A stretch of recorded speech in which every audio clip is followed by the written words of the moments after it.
Welcome back to Two Who's Review. I'm Alex, I'm fit. and we are once again joined by... Me, Sam. You, Hadley. and we are continuing our classic series multi-doctor retrospective. 2 weeks ago we looked at the 3 Doctors, and today we're looking at the 5 Doctors, the 1.5-hour special episode that commemorates the 20th anniversary of the show, which is bizarrely less time, or rather shorter, than an average 4-episode story. So I'm curious, because this is my first Classic Who episode I've Sure. watched. How much does this fare up against the rest of it? Not terribly well. No. Normally, Classic Who is far better structured from a writing standpoint than 5 Doctors is. For example, you guys wouldn't have heard this one yet, but the 3 Doctors discussion was largely positive with how all the different elements managed to fit together, despite the fact that one of the 3 Doctors wasn't available for most of the filming due to illness. They managed to work around that, but also find reasons for all the Doctors to be together and have that be a natural part of the plot and also resolution. None of the same things can be said for this episode, unfortunately. No. Okay. That may be true. However, Here we go. Jesus Christ. no. So, Love and Monsters, I was like, I think it's judged unfairly. I think it's better than people give it credit for. This time around, I'm just blinded by nostalgia. Okay, at least you're willing Because Five Doctors was the only classic story that we had on DVD growing up, so it's the one I've rewatched the most, Okay. and consequently the one I have the most fond memories of watching. Cool. Yeah, and I said this to Cuff privately, but the way I describe this story is the 5 Doctors, it's really sort of, yeah. Yeah, look, it's it's clearly an episode that is banking on the anniversary factor, especially when you consider that if you were to remove literally all of those elements from the story, it is largely unchanged, and as a result, all those elements feel kind of unnecessary in many ways. I'm sorry, what story? I'm joking, I'm over-exaggerating there, Sure, but yeah. the It's plot's... a slice of life, Fitz. Yeah. Yeah! It's... Yeah. Raston robots, Cybermen's heads getting chopped off. Well, actually, The before kind of slice we... of life we Fucking need. love We that need. robot. I love that robot so goddamn No, much. that's one of the best bits You of the and whole your story. robots. well, before Have we... Raston robots ever been in anything else? I don't think No. so. I mean, it's Doctor Who, so you asked that question and the answer is Yeah. yes. They showed up for like 5 seconds in a Big Finish audio once 10 years ago, but like actually showed up. Not on TV, as far as I know. Yeah, These- I've pulled up on timescales. You can like filter by sort of monster or kind of thing, and it looks like outside of this story, they appeared in an 8th Doctor book, two 8th Doctor books, one of which is the 8 Doctors, something called Companion Chronicles, and something called BBC Past Doctor Adventures. So, Right. not an So extensive there's a background. good chance that 8 Doctors is just they go back to the Death Zone for some reason. Yeah, And I mean, Companion Chronicles and like what was it, Past Doctor Tales? or yeah, whatever? it looks like all They four. could just be referring to 5 Doctors again. It looks like all 4 things they were in, apart from this, were books. Yeah.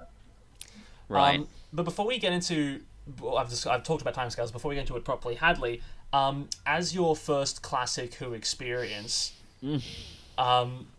how was it? Oh. I think that's all Look, we need it's to better know. than Love and Monsters. I thought my main issue with this was there wasn't like any stakes at all. Everyone was just kind of like hanging out. No one seemed to feel like they were in any sort of danger at all. Sure. They were just kind of like running through fields and like, hey, look, it's the Daleks, my old nemesis. Anyway, moving along.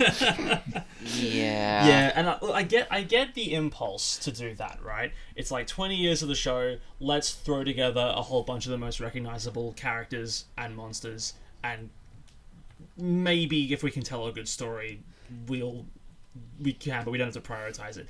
Like, I get that impulse at a base level, but as it is, I do kind of feel like this is...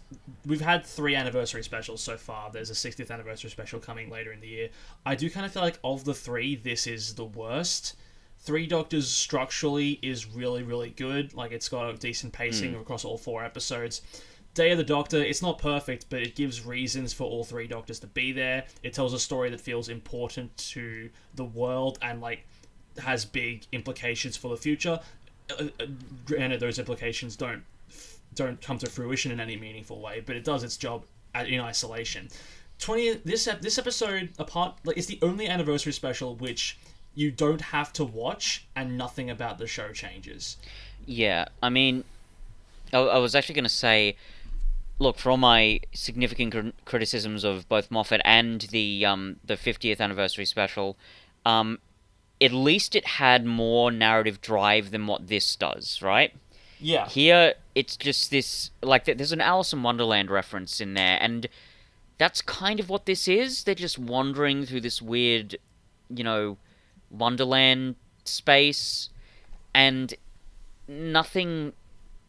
I wouldn't go so far as to say there's no urgency, but there's so much filler in this story. Yeah. So many things which are just there for the sake of being there, and it's really annoying in contrast to the 3 Doctors, which had even something as small as a recorder as, a considerable part of the plot. Here, it's like, there are just so many bits which don't really have anything to do with almost anything. I mean, the bits where you've got Liz and Yates and Zoe and Jamie coming back, they're probably the best uses of the fan service here, but even then, they're not great.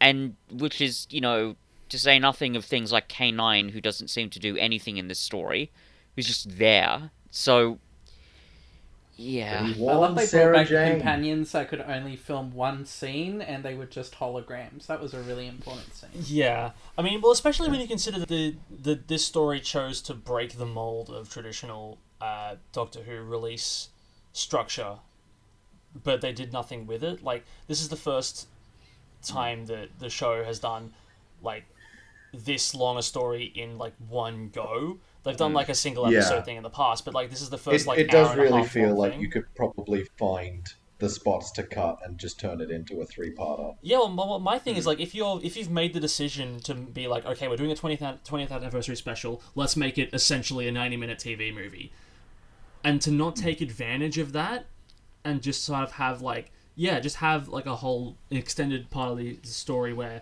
it's basically just we pair off and they wander around and counter stuff, and then they only really do their big multi-doctor gimmick in the last, like, 10 minutes or so. It feels like a bit of a waste. Like, if you're going to do if your conceit for this special is we're just going to bring back all the Doctors that we can and bring back the most recognizable companions and just have them, like, encounter things, surely you'd want to get more creative with it and, like, mix up the pairings a bit. Like, they do it with the First Doctor and Tegan. They, like, using the oldest Doctor and the newest companion. And even to a lesser extent, Susan and Turlo.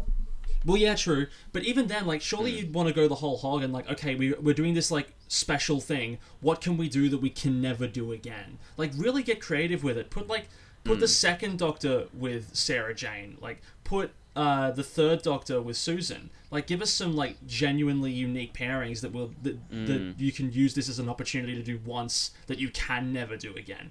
It as feels opposed like a lot to of just wasted nostalgia. Potential. Yeah, as opposed to nostalgia. Like, give us some reason that all these things are happening as well. Like, as we'll get into, this episode does not need to be multi-Doctor in its plot at all. But no, we'll get there. I want to jump to the timescales before we get too bogged down in details, because, as I mentioned, I haven't mentioned this yet, but this episode does have quite a good reputation amongst Doctor Who fans. I do think that is largely because of A, nostalgia, and B, it is an anniversary special. Out of 193 votes, this story has an average rating of 7.9. No, that's too high. That is definitely too high.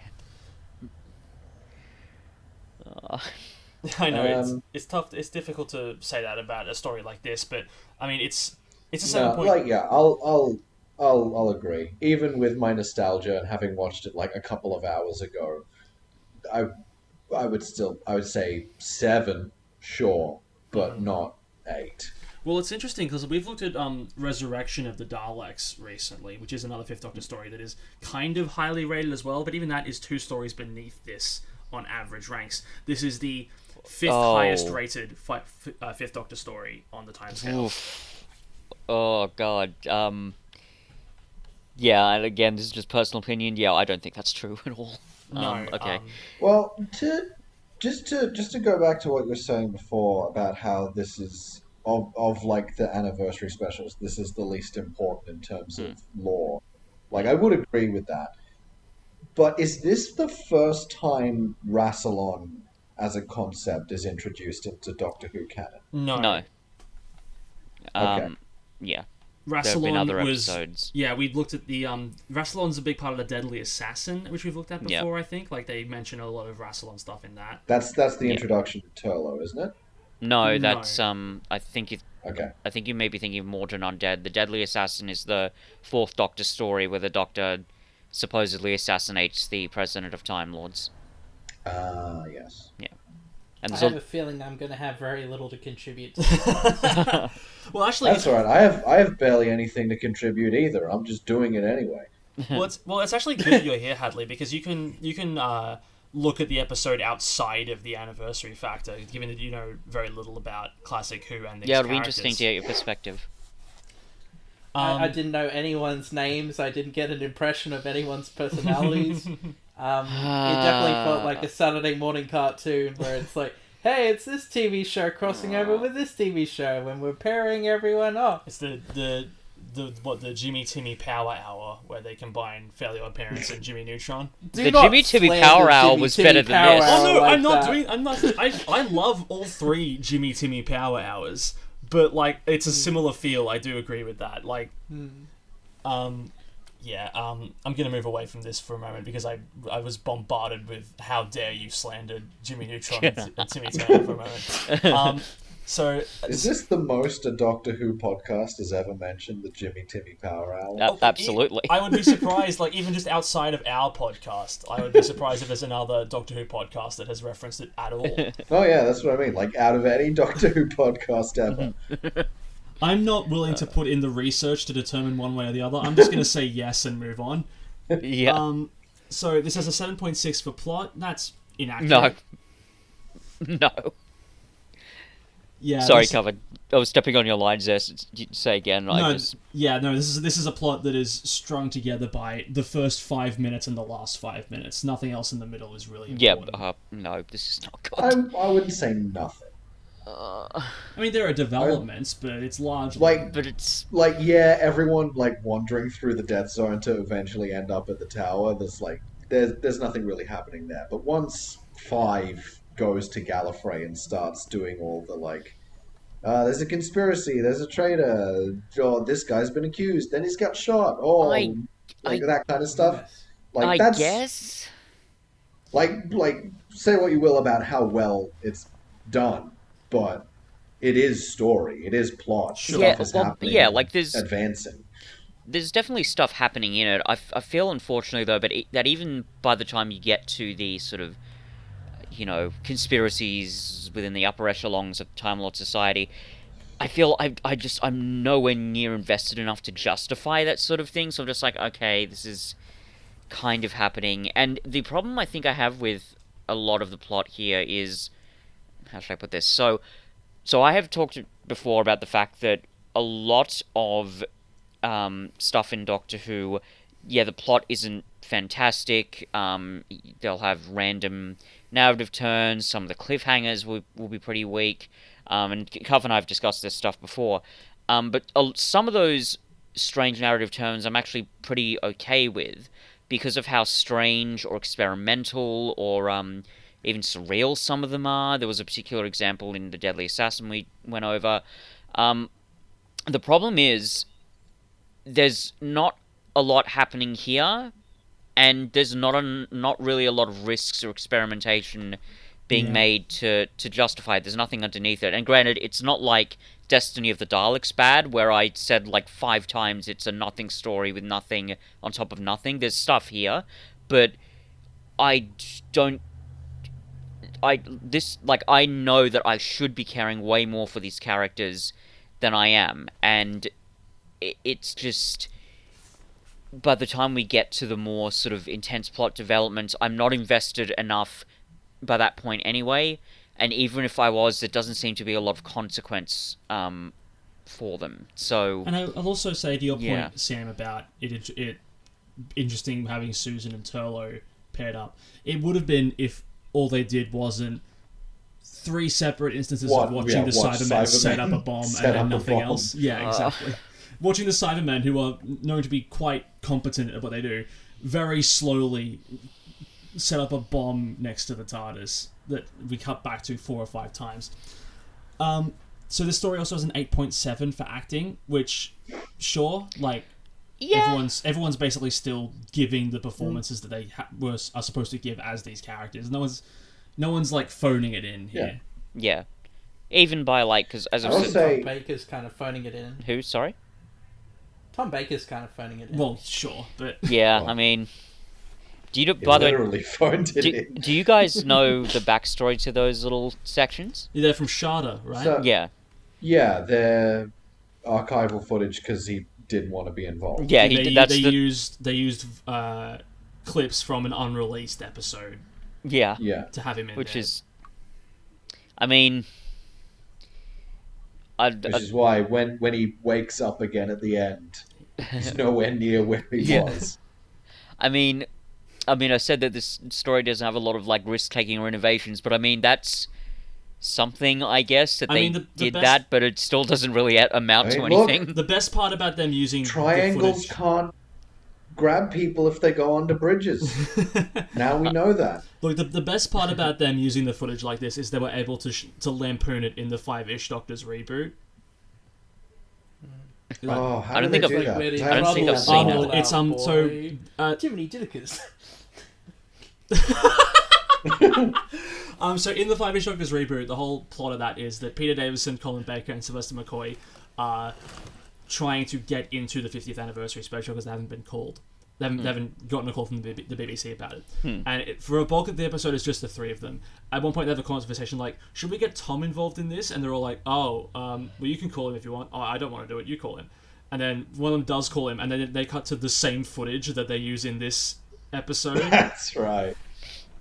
I need to rewatch that. Oh, 5-ish dear. Doctors That was reboot a is really fun. That 5-ish was a Doctors really funny bit. 5-ish Doctors reboot is comedically the best thing to come out of Doctor Who. It is hysterical. I'll have to watch it at some point. Sounds quite interesting. Let's watch it when we get to the 50th anniversary. We'll put it as our classic series episode that we watch alongside it. That'd be fun. Sure. Sure thing. Holy shit, that triangle was laughable. Well, that brings- Yeah, I love the triangle so much. That brings shut He up. escapes the triangle.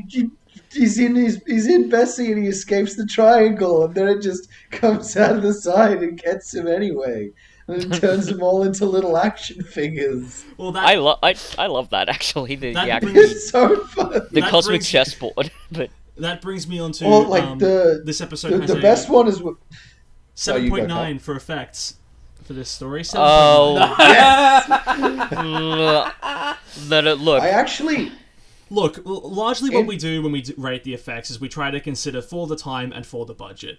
And Yeah. sure, it's not great when you look at it like without having that classic Who experience of the show having a bad budget and still doing the best they can. It's not great. yeah. so I wouldn't say on it's the subject. it's far on from the the subject- worst that we've seen from classic Who. Yeah. On the subject of the effects, and specifically the triangles, I mentioned that this is one that I had on DVD as a kid and watched a yeah. lot. So I remember the version that I watched today, that Hadley provided. The triangle is just like a 2D triangle, just flips back and forth. Yeah, And that's then the old broadcast version. Yeah, think. it is. So the broadcast version, and then the DVD remaster, where it has like the swirly triangle Yeah. that catches them. Yeah. Oh, they really upped the budget for that. Yeah. One. Yeah, they did their best in the anniversary re-release of trying to like add better effects onto what they could without like basically just like compositing them on top.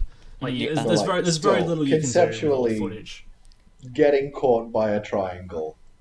It's just very funny. Is a little bit. And look, it's... Yeah, I would also say that like 7.9 for effects, even for the standards that we normally judge this by, that seems a bit high to me. Yeah, look, here's the thing, right?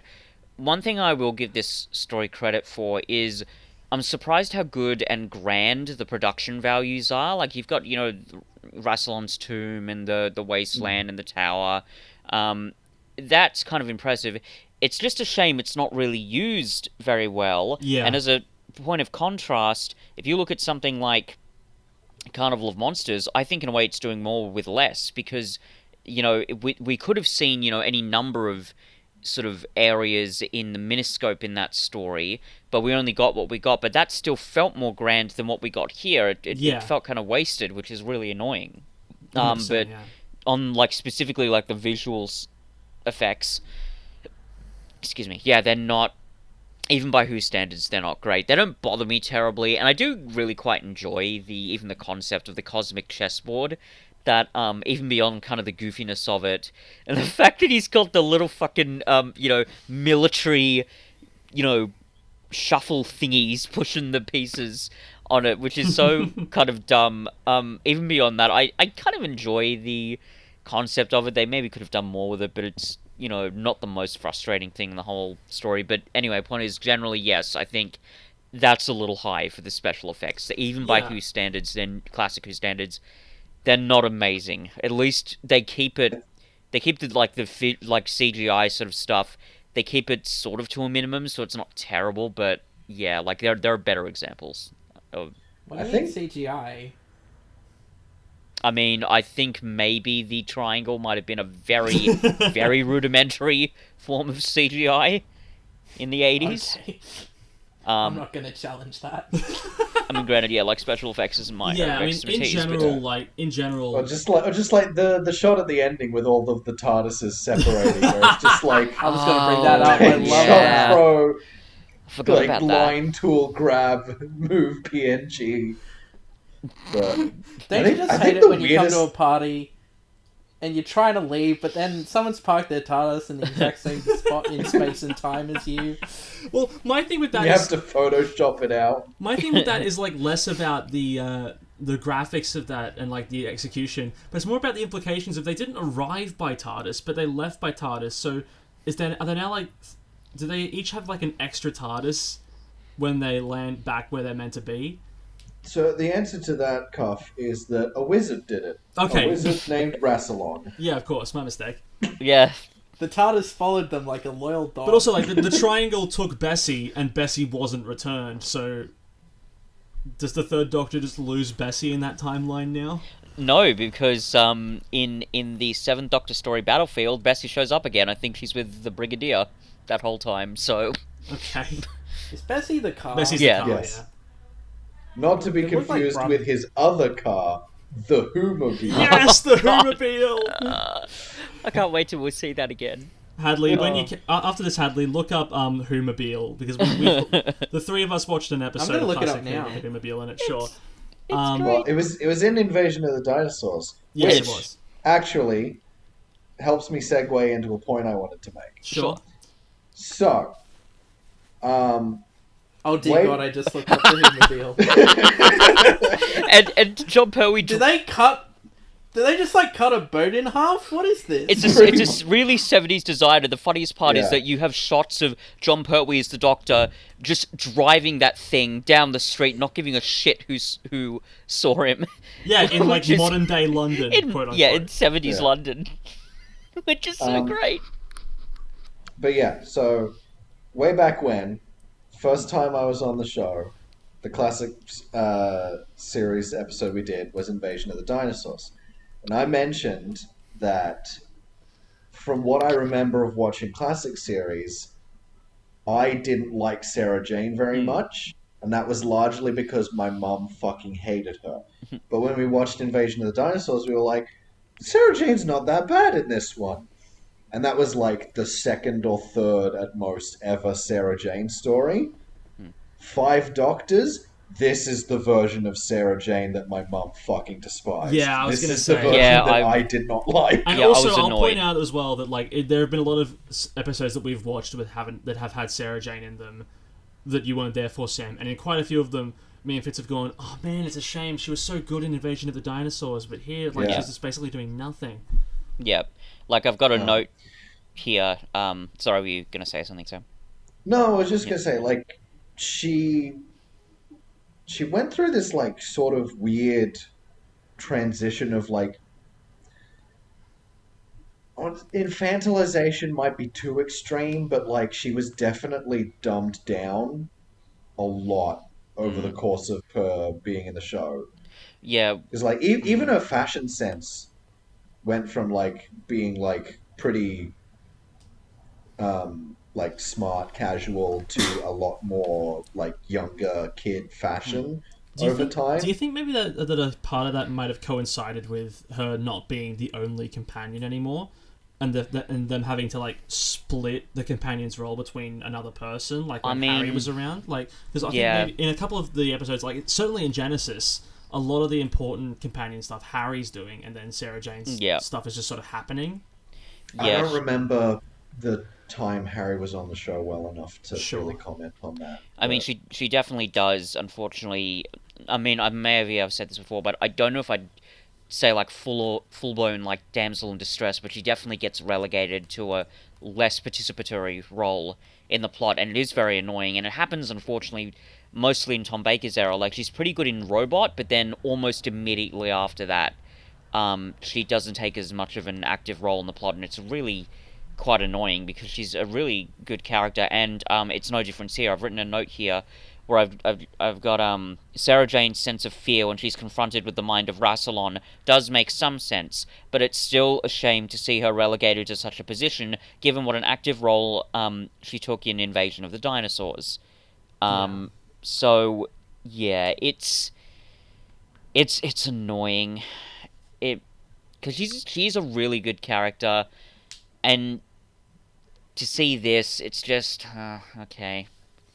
I guess this is what they're doing. A shame. This episode has an 8.5 for replay value. No. Yeah, no, this gets worse. This gets worse every time you rewatch it, I think. Watched it twice this week. It actively got worse the second time. I don't think that's a surprise. And finally, 24 out of 93 people say this story requires a previous. It almost certainly does, because otherwise you don't get any of the fan service that this episode is excelling at, right? And there's not much else to it, unfortunately. Yeah, basically.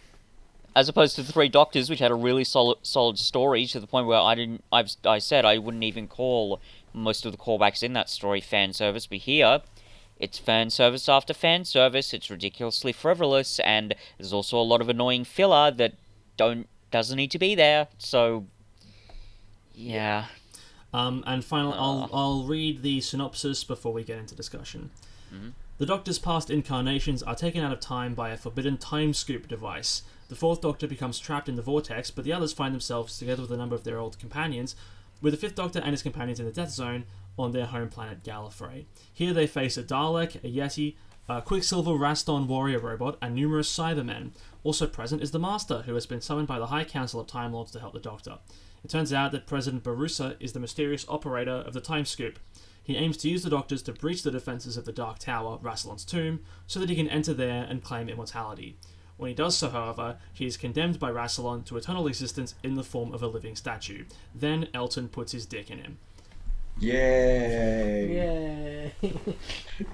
Jesus. I will say, I just finished Stephen King's The Dark Tower series, so this was a good throwback. Okay. Here's now that we're going to get stuck into discussion proper. Here's a question I want to raise.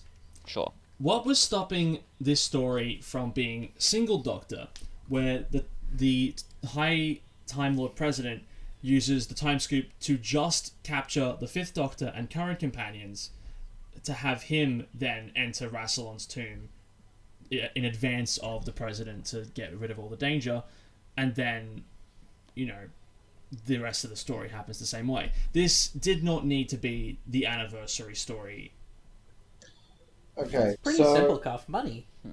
Well, yeah, but if they were going to do money, they could have done money in a way that made plot sense. so I will say, as far as the plot goes, you probably didn't need 5 doctors, or Certainly. rather 4. But for the plot to still more or less follow the same beats, you need at least 2 doctors. That Because story. one of them has to go to Gallifrey and start uncovering the conspiracy stuff to meet up with the other one at the end, and then have that But other the one, whichever one you pick, be the one that's like sort of leading the charge with an old companion and then Tegan and Turlo Well, do you though? into The the companions tower. have just gone to the Death Zone rather than another Doctor? No, I think they Well, probably. the companion would have been lost in a death zone. They wouldn't have known what the Yeah. Yeah. Rassilon's Yeah. tomb thing was. Maybe they could have figured it out, but it would have taken way too long. They probably would have been killed by, if not the Cybermen, then the Raston robot. If not the Raston robot, then by the, chessboard of death. Well, to my point on what Sam said, surely you can have the Gallifreyan stuff happen without the Doctor's presence. Like, there's just the Council is doing an inquiry into what's going on. They discover there's a traitor, and then the Lord President escapes when the Doctor reaches the tomb. Like, you don't. I really don't think you need more. I than mean, one I Doctor in guess, but I don't think any of that stuff's going to be like that's just going to feel like you're cutting away to a bunch of characters that you've never seen before and don't care about doing some other shit Well, that feels completely disconnected. it Like could also what have I'll been- say, you could get away with it being a single Doctor story if it's like if you have the Doctor go to Gallifrey, do the conspiracy shit, and then have the Master be the one that is forced to team up with the companions and get to Rassilon's tomb. I was thinking that too, actually. Yeah. Or like the other way Like around. you like force an enemy mine situation of like, well, now we have to work together to get out of here and figure out all the shit and find the Doctor, yada yada yada.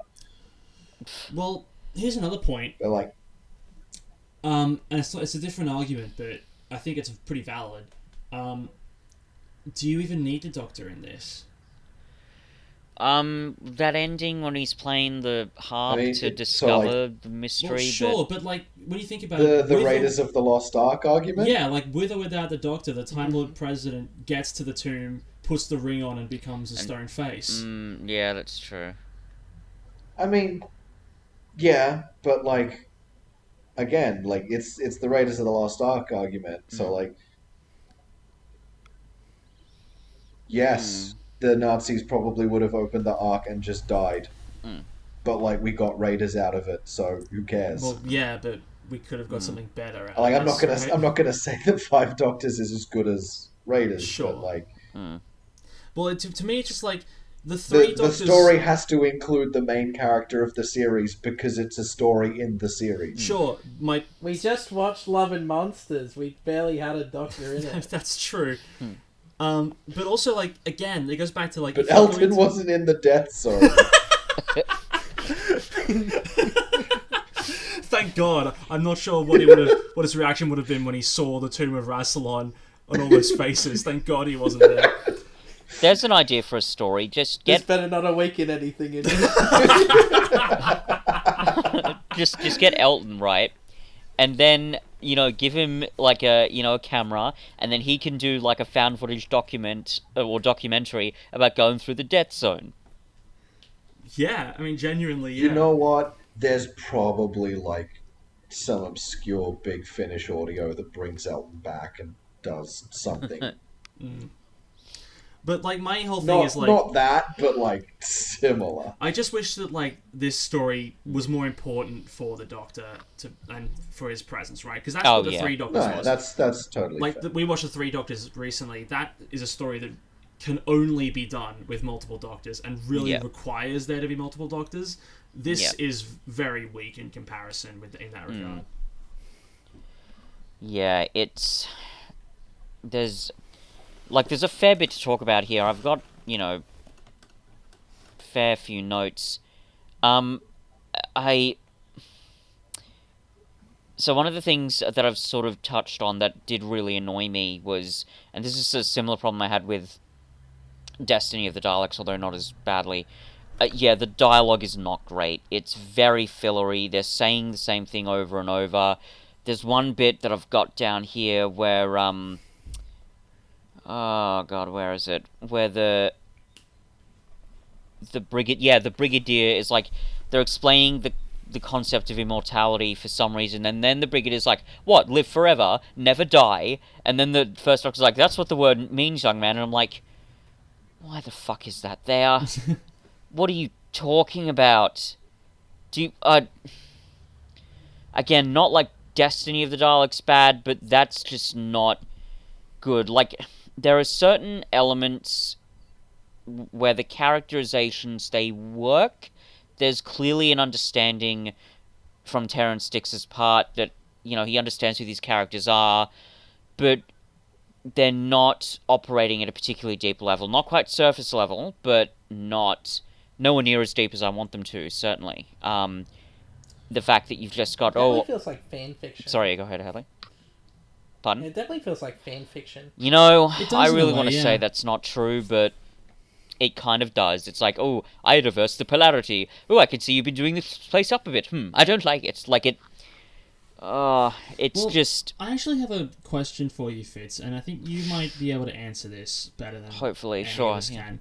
So, the opening scene with the Third Doctor is him driving Bessie, Yeah. and then later on he recognizes Sarah Jane.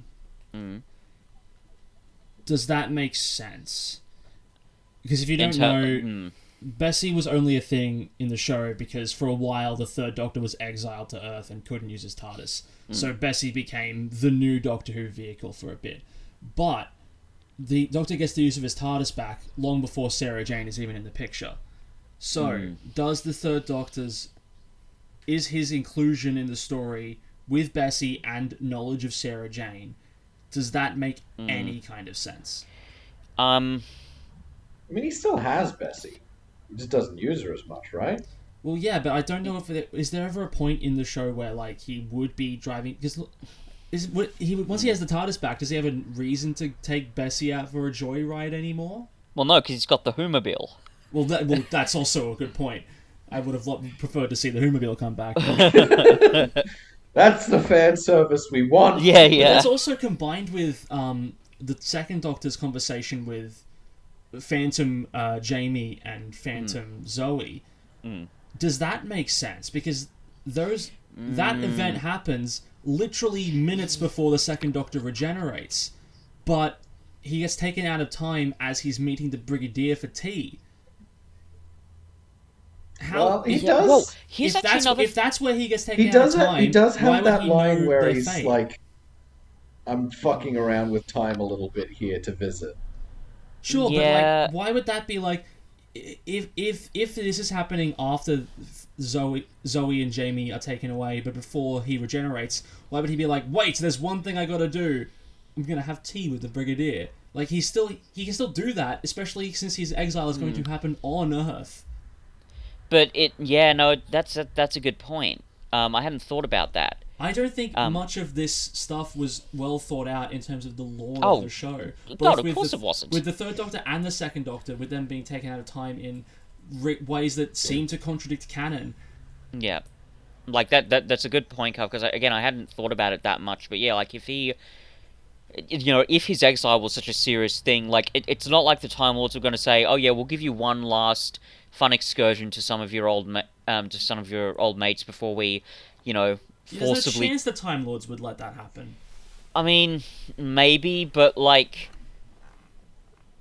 we'll have to look at the war games at some point. Like, but on the one hand, like I agree that like if that is the way things are, then it is incongruent to canon. But like on the other hand, I don't think it matters. This is Doctor Who. It flies in the face of its own canon all the fucking time. And it doesn't have to though. Like it's bad. I mean, it yeah, doesn't. it doesn't have to, but like it does. I wish it would. It would be better for it, in my opinion. Yeah. I mean, there's a whole fucking comic series that's coming out right now about what's happening to the like 14th Doctor between the ending of the last episode and the beginning of the next one, and he's like already fought the Daleks like 2 times. What? It's some dumb shit like that, but like uh, yeah, yeah, look, like Doctor Who canon, like Sam it's a bit of Davis a has a whole mess. fucking series about how it just doesn't work and it kind of doesn't matter. Look, it's one of those things where I would prefer it if the canon was as consistent as they could make it. But I see your point, Sam. It is such a long history with a long show with such a long and wacky history. There's almost inevitably going to be contradictions here and there. I'll say this though: I mean, it if you're didn't have that going, long a history when this was coming out. yeah, well, look, here's the thing: if you're going It's to 20 years. Yeah, but even then, there was no comic stuff. There was like all they had to do was watch the episodes that had released and Oh, there figure out where to pull the Doctor from, and they couldn't even there do that right. may have been comic stuff. I think there was almost certainly novelizations at that point, and not just novelizations of the actual stories. There were like novels written, so there was a bit of a like an expanded universe and an understanding of what this property is. So I think certainly by this point, if you're going to use the standard of don't contradict canon all that much, you should apply it to this. But the way I view it is contradicting canon, it's not like the worst thing in the world, but if you're going to do it, either do it consciously, like do it in a way that you're retconning something and you're deliberately sort of working into the plot, or if You you're mean just like not. Timeless Child? No. Great, good. Thank God. Well, no, because that's the thing. If you're going to be, real just not caring, going to be reckless with canon, make it really interesting and sort of like emotionally satisfying in some way, which I think neither this nor The Timeless Child does. So that's how I view it. I'll just I put mean, this like, out there. This is in no way is this on the same level as Timeless Child. That is No, no, no, far no, worse no, for so many reasons. no. Like I think broadly speaking, I do agree with you, Fitz, and you, Cuff, that like it's generally good to try and have your canon be as cohesive as possible. But like I said, I don't like this is something that just it feels so nitpicky that it's like, does it really fucking matter? Well, it was it was distracting me for a lot of the story. So yes, it does. Well, it wouldn't have, as I say, it wouldn't have bothered me so much as if they did something. If they did something interesting with it, if they Yeah, I mean, integrated if they had this idea of like we're bringing the Doctors back and like they have knowledge they shouldn't, what's that about? Maybe like, oh, that's a bit weird. How does the Or second at the- Doctor know about Jamie's fate? Like, and do something with that as opposed to just having that moment, which is really not important to the story and is only there to give Fraser Hines and the actor of Zoe, whose name I don't know, a moment in the anniversary special, which they rightly deserve. But like to break canon to do it, it further means like, okay, well, this moment wasn't necessary, and also it broke canon to put it in.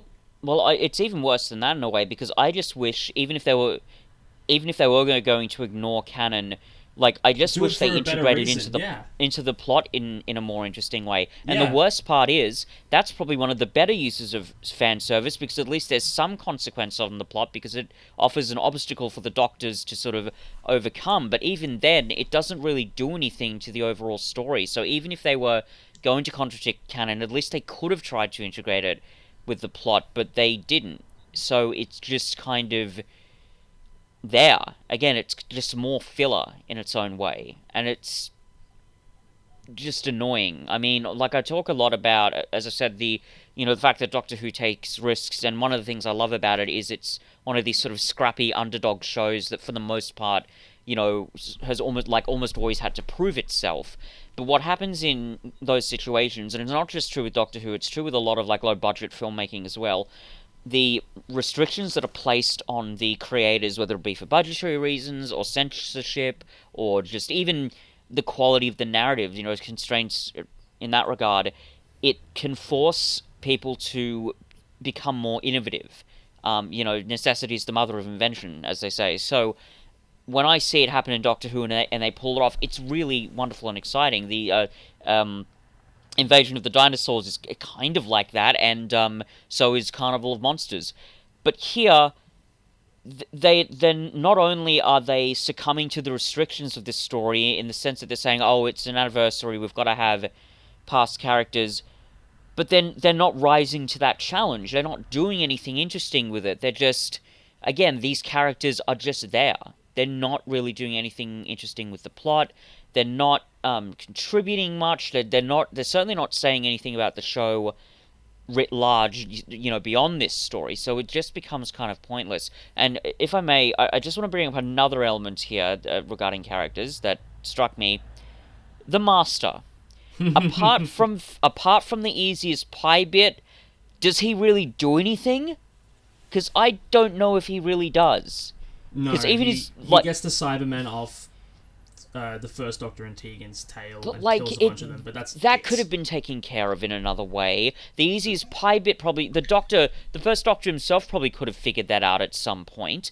And the end, sorry, real quick. Yeah, go ahead. Easiest pie, like pie is used as the metric to get around the defenses. But they do a big deal about like, okay, it's pie, but how is it applied? And then the first Doctor basically just walks in a straight line and gets across the maze fine. Like, we don't see him do any big, like... Not that he could, he's an old man, but he doesn't do any, like, big steps like the Master does. Well, and that's annoying, right? Because it's one of those instances where you actually want more explanation. That seems like a classic Doctor Who moment of where the Doctor would explain, okay, so this is how we can use pi to get across this. The Time Lords have set it up in this particular way. But there's none of that. It's just easy as pie, and apparently it is easy as pie for the Doctor. So that scene in itself seems kind of pointless. But yeah, like, and going back to the Master, even in the end when he's got the sort of, super twist villain, yeah, I'm going to betray you all, that comes to nothing because I'm actually forgetting what happens in the specifics there. Because Brigadier punches him. No, he doesn't punch him, he slaps him. Yeah, he slaps him, he becomes unconscious, and then Rassilon just says, okay, well, he can go back to his own time, and he'll get punished for his sins later on. So, what was that about?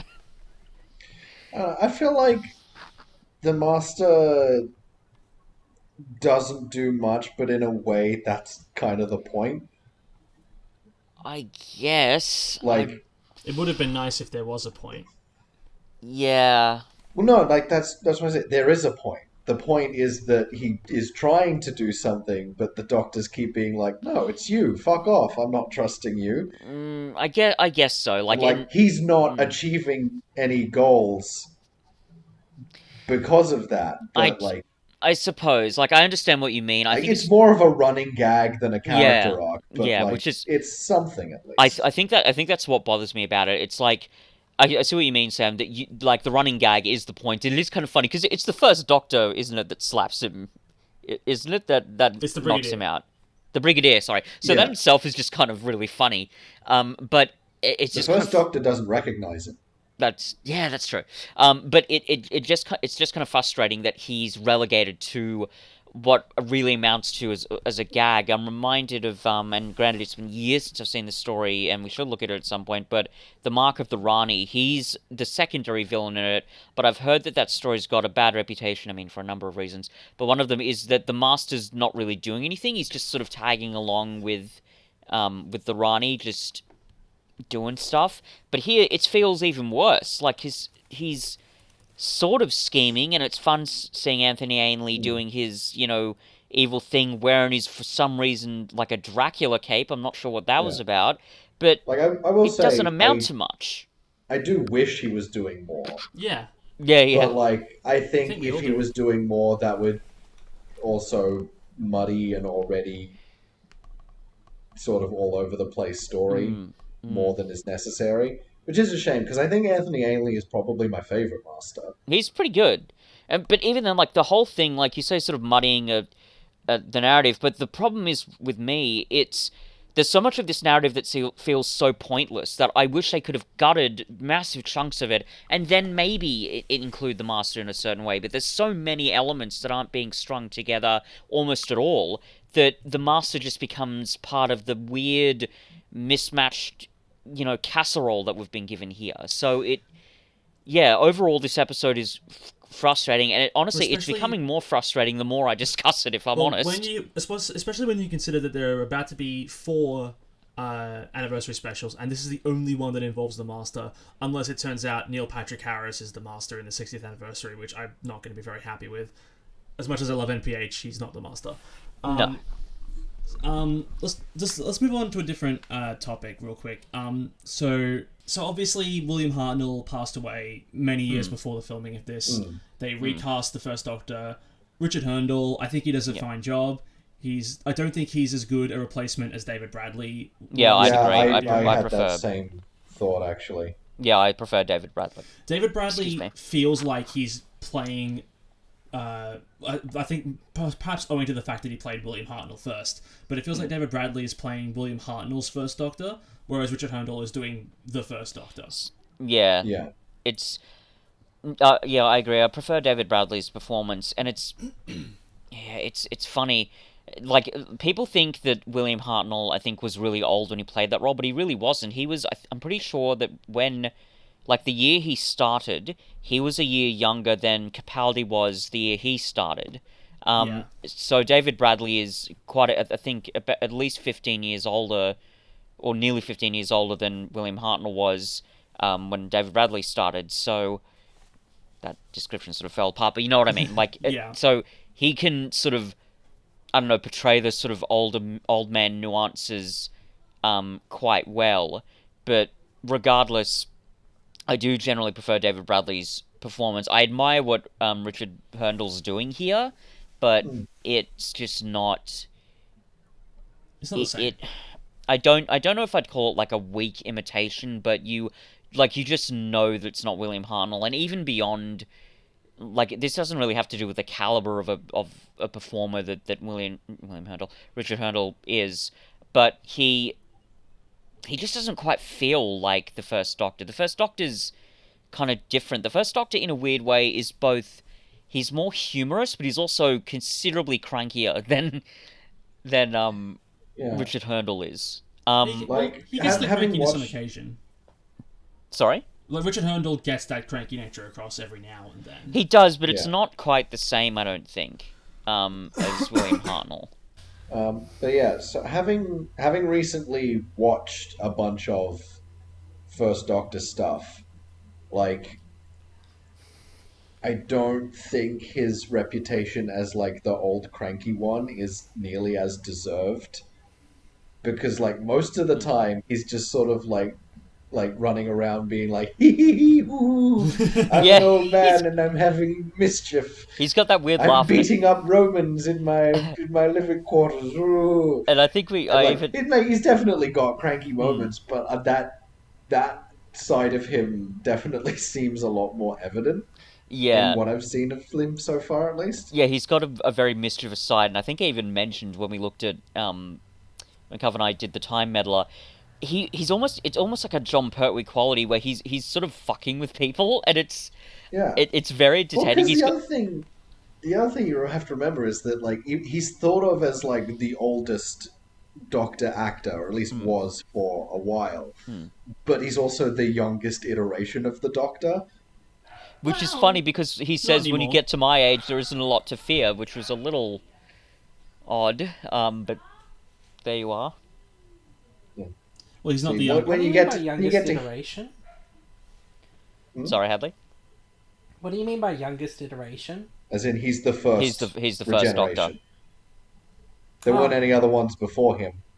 Supposedly, he was the first one. Definitely, no other stuff happened. Nothing beforehand. But also, I had a thought while watching this, and it's funny, and they never would have done it, but part of me would have appreciated the cheek. They've recast the First Doctor. They've already established the precedent for doing that. Part of me is really hoping that, like, part of me really wish they'd done this, but when Tom Baker said no, part of me is like, oh, come on, just recast him too. Recast him too. It's so disrespectful, but it would have been so funny. But, like, you couldn't have even... I don't know how you could have done that because he was, the longest Doctor, the most iconic. You couldn't... Yeah. How could you replace Tom Baker? He had only dropped the role a year and a half prior. Yeah. Yeah. Like, people watching would obviously be like, well, I mean, obviously you can't have William Hartnell again. But if you trotted out some new guy and tried to be like, he's the new Tom Baker, they would have fucking reacted so. Oh, yeah, horribly. 100%. Yeah, there would have but- been riots Definitely. at the BBC headquarters. But that would have been I think hilarious. even if now, like, you tried to have a new actor come in and be like, and this is the fourth Doctor in as he was beforehand. Now that Tom Baker's too old to realistically play the same version of that character, Yeah. people would still be like, nah. You could maybe do a David Bradley with 2 and 3, but that's probably as far as you can. Yeah, Maybe. it does kind of feel like that should only be done like if you absolutely need to use that iteration of the character and the actor is no longer with us. Like Anyway, Hadley? I haven't talked for a while. I wanted to bring up. I have Yes, go ahead. the first scene. The intro was very bizarre. Just having Peter Davidson stare into my soul. Oh, you mean the title sequence? You mean? Yeah. Oh, it's great. I wanted to start with that, and then the intro. They're just like on a green planet, and one of them's like, "Oh, it's really nice here." Would have liked to have been shown that rather than just being told that. And then the Fifth Doctor's like, "It's because the place is radiating with positive ions." The bombardment That's of not what a positive ions. ion is. A positive ion is just an atom that requires electrons. What the fuck are you talking about? Oh, well, correct me if I'm wrong, but this isn't the first time we've seen the Eye of Harmony in the show, right, Fitz?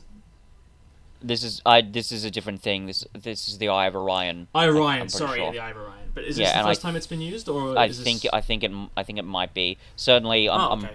almost certain this is the first time we've like seen it. Okay. If it's been referenced at all before this. Well, never mind what I said then. But yeah, it is difficult when you're like, again, you're kind of, but also like I would say like if you're gonna do, I'm so happy here. This place is it's a nice aura because of the positive ions. Like it's difficult to show that, rather like beyond having all the characters like dancing around a maypole happily. You know, Like I will say, even for as much as I like this one and will view it through rose tinted glasses, like that beginning is like really slow and dull. Yeah. And it doesn't really get good for me even until the triangles show up. I mean, And like not just because I think the triangles are funny, because that's when the plot actually starts to kick into motion. Yeah. I mean, I get what they're going for. They're going for like a calm before the storm kind of thing, where it's like, you know, the characters are at a good place, and then all of a sudden something happens to disrupt that. Shit hits the fan. Yeah, exactly. That'd be good if like the characters felt like they were in any amount of danger during the rest of the story. I get what you mean. There's no real like sense of urgency to getting through the death zone to the Tomb of Rassilon to figure out what's going on. Like it does kind of just feel like, oh, we're in a strange place. All right, off we pop, and then have a bit of a wander. Oh, like there's that thing over there. yeah. Anyway, let's go this way instead. Yeah, I mean, exactly. you could argue they were seeking refuge in Rassilon's tomb, but didn't they assume it would still have a lot of dangers in it? They literally come across, you know, the chessboard of death, so it's not as if they would have been a lot safer in there. True. But also, yeah. like, I feel like there's like a pretty simple fix here. It's like you're having the doctors being taken out of like time, and Pete Davidson's Doctor is like physically reacting to it, and for a while starts to fade away. But then it's very quickly like that just suddenly stops for reasons. Like if they explained them, I missed it. But surely it would have been like a. Like I almost wish we'd gotten this kind of story, and again, it's unique, and you can't tell it outside of Multi-Doctor. But it's like the Doctors like get taken out of time, all deposited in the Death Zone. The Fifth Doctor's like starts fritzing out of existence. First Doctor meets him, and he's like, "Oh, you're me? Oh, you're fading. Oh shit, I gotta get back." And then the rest of the episode is like a journey with all the past Doctors trying to get to this place to get back to their timelines to save the current Doctor. Like that's a good story. Yeah, it's a pretty good idea. Yeah, shame. It certainly sounds better than what we got. Well, that's also like that also gives the story the urgency that it needs. Oh, but not just the urgency, but also like the stakes. Because before we get the big reveal at the end, there are no stakes, and then when there are stakes, it's like, oh no, this guy wants to be president forever and be immortal. is he shown to be a bad president before this? Is there... Well, yes, because he's killing people, but, like... You know what I mean? If this guy was like a... Well, I mean, generally, the nature of what a president is... Sure. If you want to be president forever, that's not a good thing. That's not a president, that's a dictator. Yeah, that's... Yeah. And there's also enough context, which they, to be fair, it's one of the better parts in this story where they address how corrupt Time Lord society is. So, you know, an eternal Time Lord president, I think that's a very disturbing idea. Yes. Oh, by the way, that and reminds... then we see that with Rassilon. Yep. Yeah. Later on in the revival. There's something that reminds me of, in terms of contradictions to canon. I mean... No, not that. No, something else. Okay. So when the Doctor says, you know, immortal, but for a Time Lord, that's even impossible. That just makes sense, but it kind of contradicts something that the second Doctor says, and I think he says it in Tomb of the Cybermen, where he basically says, "Well, we can live forever, avoiding accidents." So sure, I get, you know what I mean? Yes, but I think that may have been said before they established a hard and fast regeneration limit, right? Yeah. Probably. Yeah, and like because you gotta remember, like, regeneration was only introduced because William Hartnell was too sick to continue with the role. Yeah. And after they introduced it, they didn't really define it very well for a while. And well, I guess that's true, but I think more that, well, if I don't know. Yeah, but what I thought you were going to say in this whole situation, the reason why I started laughing hilariously, is because I thought we were going to do one of our old classic callbacks where it's like, we're shown the Time Lords being corrupt and evil, but why would they lie? Why would they lie bit? Look, we already did it. We already did that last time. Why would Jodie Whittaker's Doctor be surprised that the Time Lords would lie about something? It's not we've had several instances where they've been shown to be completely corrupt. I thought the direction you were going to go was, it's very funny that the Doctor, out of every other Time Lord, is the one being like, oh man, immortality would suck. Because as far as we know... That's true, yeah. Yeah. Oh, right, well, of if course. anything, this episode, like, with Timeless Child in mind, kind of like... I guess the Time Lords just imposed the 12 regeneration limit on themselves for some reason.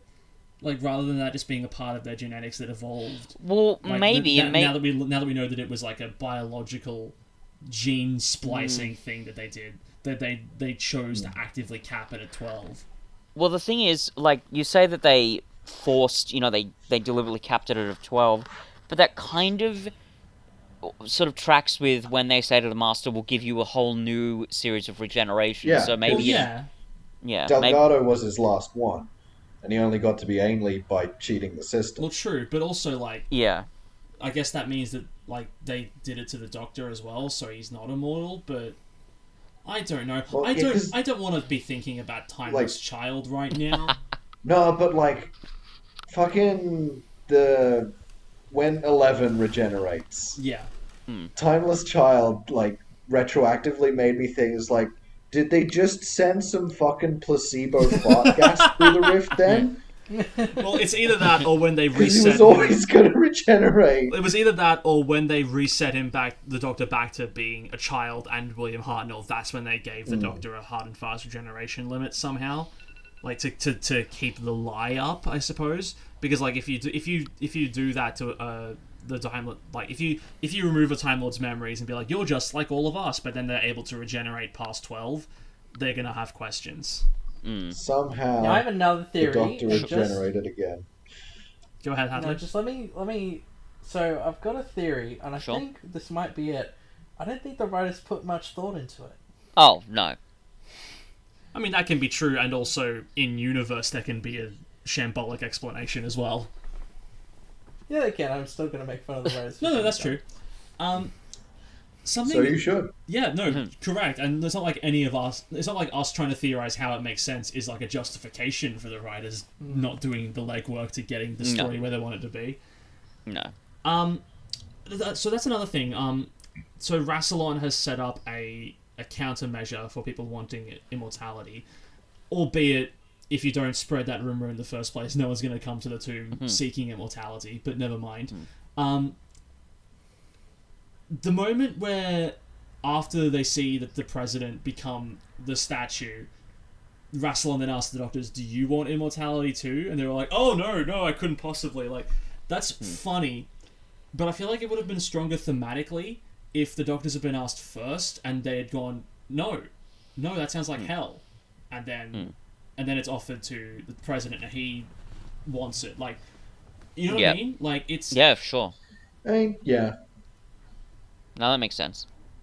But that's it. I'm less like that one is nitpicky because again, I like the comedic timing of all four of them just going, oh thanks but no thanks. I couldn't possibly have another. I have no more room for immortality. I'm too full. Yeah. I filled up on cheese.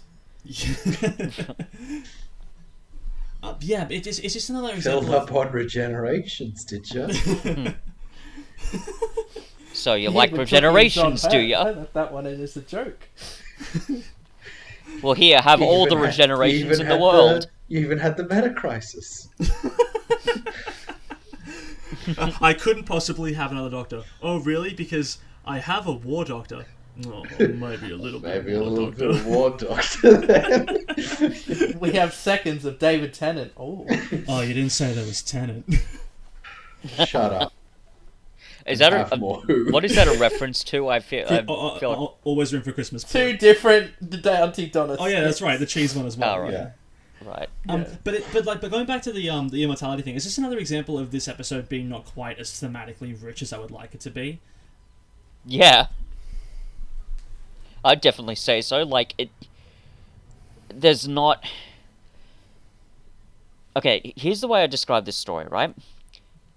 It's wasted potential. Yeah. There's a lot it could have done, not just in terms of theme, but in terms of character and plot, and it, time and again, just keeps, going back on, fan service, to a really annoying degree. And it's... Well, as I said, it's not Destiny of the Daleks bad, No. but it's pretty not great as far as I'm concerned. But also, that being said, like, we've done an awful lot of like pointing out the episode's flaws, but what it does well, it does pretty well. Like, I like seeing some of these characters interact. I like seeing the first Doctor meet the fifth Doctor.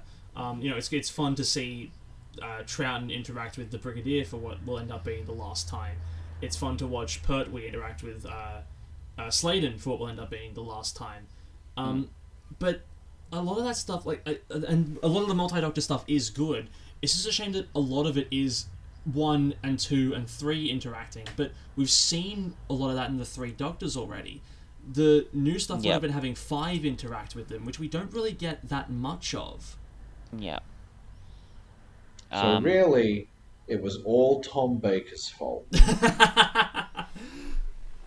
I mean, yeah, as fun I mean, as it I would have say been. that as a joke, but now that I've said it, I am kind of wondering, like, would this episode be significantly better if he had said yes? It would have been different, but... Well, yeah. I mean, at the very least, it would have had a different angle, right? Because rather than seeing, because when 1, 2, and 3 all meet at the temple, it's very much like it's you guys. Anyway, what's this? Yeah. But if you throw Tom Baker into the mix, you've got a whole different personality to bounce off, but also the introductions... because again, we've seen a fair amount of Pertwee and Troughton interacting, and a lot of it is really good, as it was in the 3 Doctors. Throwing Baker into the mix would have been incredible. Incidentally, I like that Pertwee called Troughton Scarecrow when Pertwee's other is Wurzel Gummidge. Was Wurzel Gummidge the Scarecrow? I was gonna say, yeah. I just know his son plays Alfred in the Gotham show. Yep. Oh, yeah. And he briefly appears in 5-ish Doctors. Yeah. Who does, sorry? Sean Pertwee, John Pertwee's son. Oh. I know for a while a lot of people were being like, if they're going to have classic Doctors make a comeback, Sean Pertwee should play the 3rd Doctor. And I think that, yeah, sure. That makes sense. I think he said that he would do that, though. He would or wouldn't? Wouldn't. Okay. Which also makes sense. I mean, that's fair enough. Yeah. Yeah. Sure. Um, is there much else to go over? I mean, like I said, we've been speaking very negatively about the episode so far. If anyone has anything they'd like to speak about positively, now would be the time, because I feel like the way this is set up, it's going to be like a big, resounding failure. But I don't feel like that's the case. Look, it's there are some parts of it that are fun, I guess. The interactions are fairly entertaining, Yeah. and again, they're not, as I said, they're not like surface level interactions. It's not like they don't have any understanding of these characters, but yeah, it's just lacking richness. And like even some of the theatrics, I guess, or like the set pieces are kind of fun. Seeing the Yeti chasing the second Doctor and the Brigadier is kind of cool. Raston Robot is endlessly entertaining. That's It's the best so part, funny. I think, in the story. Oh, and I actually do quite like the end, where one you've got William Hartnell, the first Doctor, doing the sort of fake betrayal. It's like, oh yeah, no, don't listen to them, Rassilon, and then it turns out, Give you, him what he wants. yeah, and I like that. Like that kind of cruel irony. It's quite that ending and that image of him stuck um in the rock. It's quite chilling, and I think it's Yeah. surprisingly effective. But that said, I wish we had seen this character do more devious and outright evil stuff to like warrant such a like cruel ending. Because like we've seen Yeah, other villains do worse things on camera and get far better punishments as a result. well, it is annoying because this is the third story I think Barus has been in. He was in Arc of Infinity, which was another Fifth Doctor story. So was the Castellan, by the way. And by the way, when the Castellan says the Doctor wants revenge, I'm pretty sure the context for that is in Arc of Infinity. I think the Castellan nearly has the Doctor executed, Oh, like basically disintegrated. So truly, even by Time Lord standards, just I completely don't killed. remember specifically what the episode was, but I always figured that's what yeah. that was Yeah. referring to. Yeah. And then Barus is also Cardinal Barusa in The Deadly Assassin. He's 9 out of 10 dude. So it it is annoying. There's nothing that I'm aware of him doing that would have warranted um that punishment, I guess. Like it's bad. Like an eternal Time Lord president, essentially a Time Lord Julius Caesar, is a disturbing idea indeed. But yeah, he hasn't done anything super messed up to sort of deserve that kind of punishment, I guess. So it is a little odd. But I like the fact that they're being sort of that bold and that dark. I do find it quite chilling, even if it doesn't really come together with the rest of the Um, story. here's a thought. He has the coronet of Rassilon, which lets him mind control people. Hmm. So why is he resorting to subterfuge? I mean, how many people does it let him mind control? Yeah. We see like when he's in the tomb, he lets him he's able to freeze 5 companions in place, have complete control Yeah, of the but they're Fifth Doctor. Yeah, but they're But humans. that's while he got complete and total control over the Fifth Doctor, and then he's also able to stop 1, 2, and 3 from attacking him at the same time. Like he's doing all of that at once. I'd still believe it, but I see your point. Oh, also another tiny bit that I did like is when the Doctor's using the telepathic conference to sort of fight Bruce's influence Yeah. and save the Fifth Doctor. I quite liked that. That was a nice sort of callback, and also crucially, unlike the other bits of callback, there were no annoying lines. Like they didn't stand there saying contact one after the other. They just sort of did it, Yeah. and I thought, okay, cool, that works. Yeah, it's a nice throwback to the 3 Doctors. Yeah, without it being obnoxious. Yeah. I think we're skirting around the end of this discussion. Sam, you're probably going to be the biggest offender of this episode with the nostalgia Yeah, factor. I mean, Is there anything as we've you'd like been- to say that we haven't let you say yet? Well, yeah, like I think as we've been discussing it, it's like weirdly appropriate that this one's being partnered with Love and Monsters, because I think my feelings on both those episodes are kind of the same, where it's like, as much as I can see the flaws and recognize that there's a lot of missed potential and that this could be better, I'm still enjoying what's here for what it is. Sure. And just like, because I'm having fun with it, I'm not that fussed about what I'm missing out on. Sure. Sure. And But like, nostalgia is probably a bigger factor in this one than it was Mm-hmm. in Love and Monsters, but like at the end of the day, I still enjoy it. So Sure. yeah. is there any? Can you think of any like nostalgia aside? Can you think of any like positive aspects to this story that we haven't brought up yet, or do you think we're basically at the I end? think we've covered most of the stuff. Cool. Yeah. In that case, let's score this bad boy. I have one more thing I want to Oh, say. yeah, go but ahead. It's not positive. Sure. Sure. No, go ahead. The ending. There isn't one. It just cuts to the credits. I mean, I like that ending though. I don't mind. I like it. I mean, it's a bit cheesy and a little on the nose, but I think it's nice enough. I think that the ending is one of the few moments of like, not necessarily fan service, but like callback that like is almost right. Is almost like feels appropriate. Like it's almost like bookending the 20th anniversary with like the original premise of the show, like or at least the original backstory to the Doctor. Yeah, I almost feel I'm like fine with that. It's not the scene itself. It's just that Peter Davidson says a line and then it immediately cuts to the credits. Oh, There's no like ending shot. there's no like big like final like yeah. No, there's nothing. It's I just the suppose. credits. That's like nothing new for Classic Who, but Yeah, I was gonna since say you're not, Yeah. that's but since you're not very familiar with it, That's I can not see even, why that like- would be like. classic Who. That's just a lot of the time a TV episode will just like have a line it closes on and then fade Or- to credits. or even more than that. Didn't fade, just cut. Or Well, even fade, but like it does. There's not really that much of a distinction. having As I far think as- Fade has like a smoother transition as opposed to just credits time. But it, I it guess does, it does It the like, depends on the tone of the show. but also it does do the forgive me if I'm wrong. It does the screech, right? It does like the Doctor Who screech that leads into Like credits. the Yeah, it does that, Does it do Yeah. that or does it not? I don't remember that. Yeah.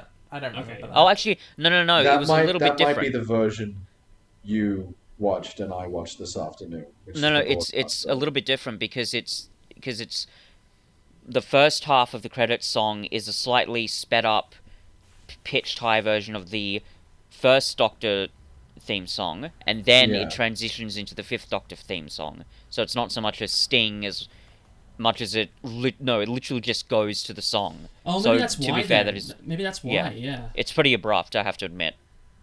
Is it this? Is it the same in the remastered version? I don't know.